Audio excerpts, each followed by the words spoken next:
नमस्कार, मेरा नाम है नरपत। आज मैं लेकर आपके लिए चैप्टर 5।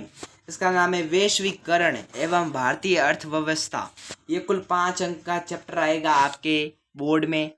2026 बोर्ड आएगा, मतलब 2025 एंड 2026 का बोर्ड है ना, जो माध्यमिक शिक्षा बोर्ड राजस्थान की होगा, राजस्थान में होगा। तो 1+1+1+2 अंक। तो एक आएगा वस्तुनिष्ठ मतलब अपसद, एक रिक्त स्थान, एक अति लघुतरात्मक, ये भी 1 नंबर का, और कुल और 2 नंबर का आएगा ये लघुतरात्मक प्रश्न। तो शुरू करते हैं वस्तुनिष्ठ से।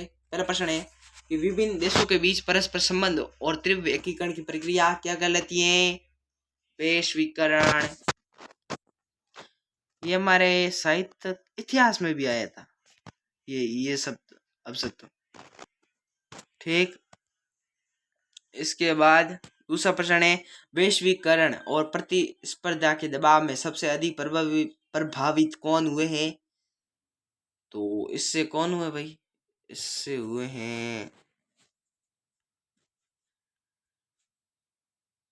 दूसरे का तो श्रमिक। इसका आंसर है श्रमिक। इसके बाद तीसरे प्रश्न की बात करते हैं। तीसरा प्रश्न है विदेशी व्यापार किनके मध्य होता है? तो इसका आंसर है दो देशों के मध्य। तो चौथा प्रश्न है एक ऐसा संगठन जिसका उद्देश्य अंतर्राष्ट्रीय व्यापार को उदार बनाना है। तो इसका आंसर है, ये तो विश्व व्यापार संगठन का है। ठीक, इसके बाद पांचवा प्रश्न है वैश्वीकरण से सर्वाधिक लाभान्वित हुए हैं कौन? लाभान्वित हुए हैं हमारे धनी वर्ग के उपभोक्ता। तो छठा है कि फोर्ड मोटर्स कंपनी किस देश की बहुराष्ट्रीय कंपनी है? तो इसका आंसर है दक्षिणी कोरिया। इसकी राजधानी क्या है? इसकी राजधानी है सियोल। सियोल।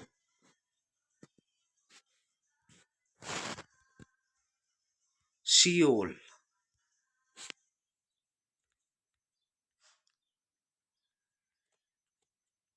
तो इसके बाद खाली जगह आ गई। तो इसके बाद हम रिक्त स्थान की बात करते हैं। तो पहला प्रश्न है रिक्त स्थान का बहुराष्ट्रीय कंपनियों द्वारा किए गए निवेश को क्या कहते हैं? विदेशी निवेश। क्या?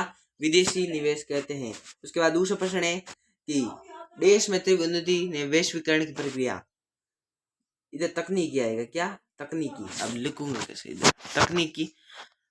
इसके बाद ये पहले तकनीकी में तीव्र उन्नति ने वैश्वीकरण की प्रक्रिया, उसके बाद है को उत्प्रेरित किया है। इसके बाद तीसरा प्रश्न है परिसंपत्तियों की खरीद में व्यय की गई मुद्रा क्या कहलाती है? की गई मुद्रा कहलाती है निवेश। निवेश कहलाती है। इसके बाद चौथा प्रश्न है कि सरकार द्वारा व्यापार में अवरोधों अथवा प्रतिबंधों को हटाने की प्रक्रिया क्या कहलाती है? उदारीकरण। क्या? उदारीकरण प्रक्रिया कहलाती है।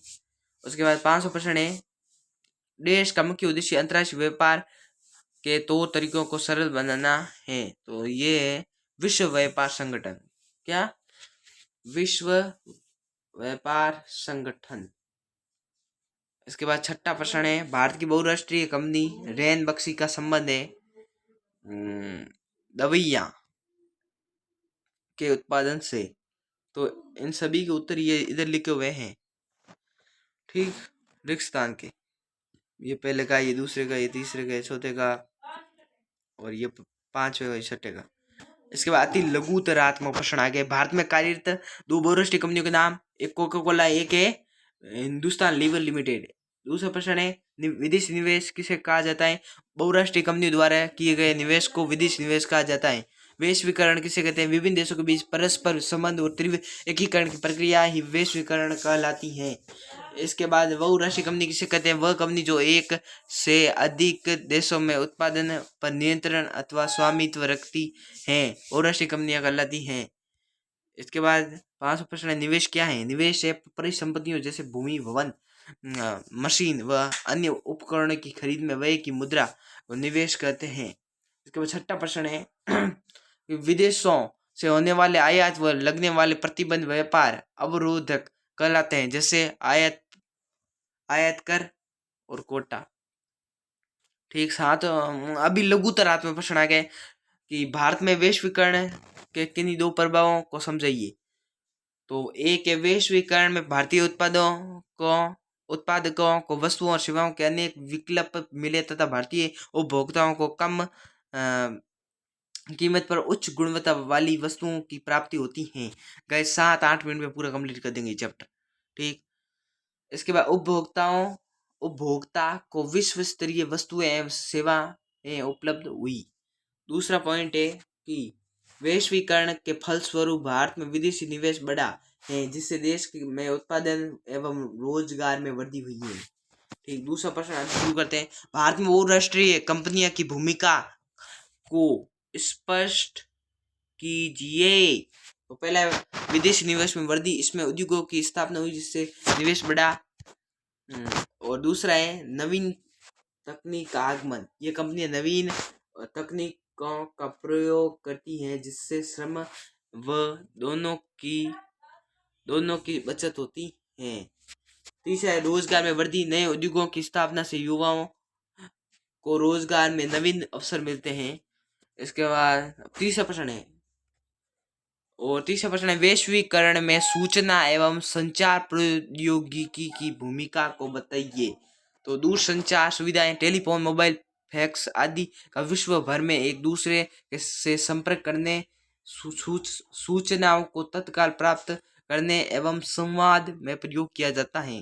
दूसरा है कंप्यूटरों ने भी वैश्वीकरण को गति प्रदान की है। जीवन के लगभग प्रत्येक क्षेत्र में कंप्यूटरों का प्रवेश हो गया है। तीसरा है इंटरनेट की स्थितियां ही बिल्कुल बदल गई हैं। संपूर्ण विश्व की जानकारी घर बैठे प्राप्त कर सकते हैं। ठीक। ये हुआ हमारा चैप्टर कंप्लीट। ठीक। ये हमारा हुआ चैप्टर 4 कंप्लीट पूरा, वैश्वीकरण में अर्थव्यवस्था। ठीक। इसके बाद चैप्टर आएगा हमारा 5 उपभोक्ता वाला, उपभोक्ता का अधिकार, ऐसा कुछ चैप्टर का नाम देख लेते, अभी बता देते तुमको। नाम है उपभोक्ता अधिकार। ठीक। तो कल मिलेंगे, लाइक एंड सब्सक्राइब, मिलेंगे नेक्स्ट वीडियो। Bye bye.